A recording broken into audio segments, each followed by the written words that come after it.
Bonjour mes chers enfants, bienvenue dans le quatrième jour de notre festival d'Astrojeune de 2020.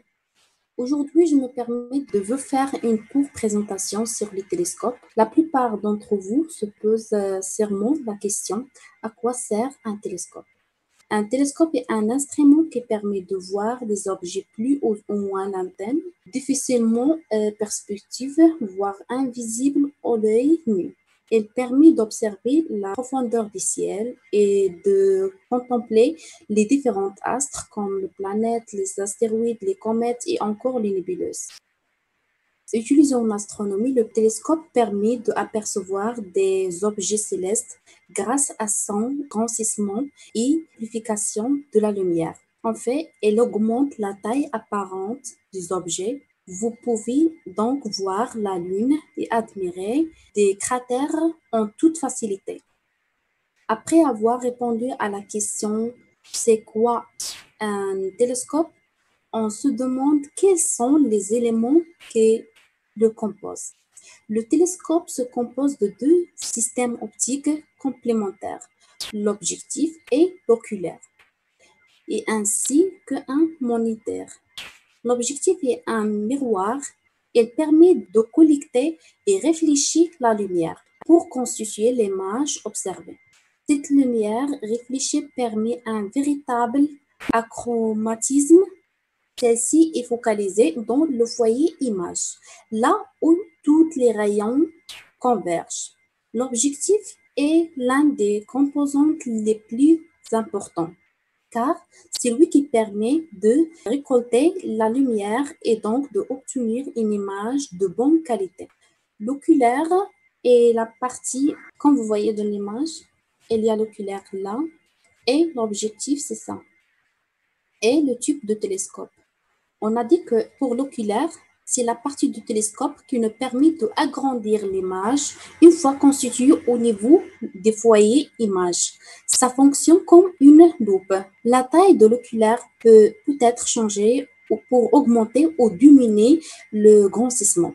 Et la moniteur de télescope nous permet d'orienter dans la direction que nous souhaitons. Le moniteur, il est là, il est là.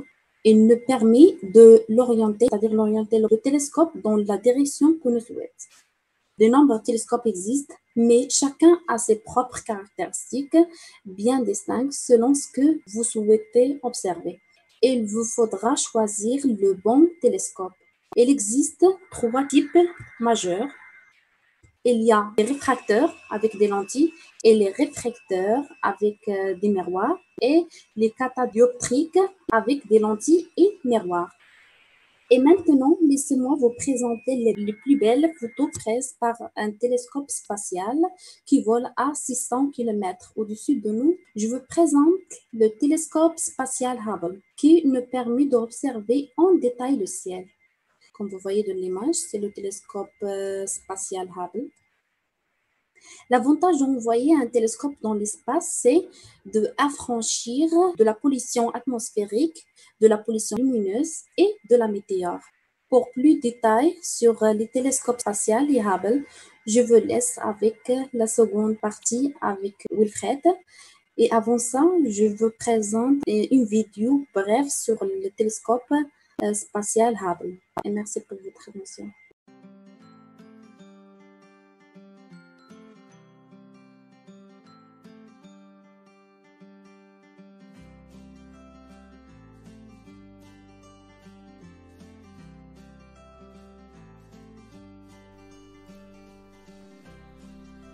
Tu auras sûrement remarqué que les étoiles ne brillent pas autant à la ville qu'à la campagne. C'est parce que les lumières des villes sont si lumineuses qu'elles surpassent la faible luminosité des étoiles. C'est pour ça qu'il est conseillé d'utiliser des télescopes sur des montagnes et loin des grandes villes. On peut alors y voir beaucoup plus d'étoiles. Mais même là, de la luminosité se perd dans l'atmosphère. C'est pour cette raison que les scientifiques ont décidé d'envoyer un télescope dans l'espace pour graviter autour de la Terre.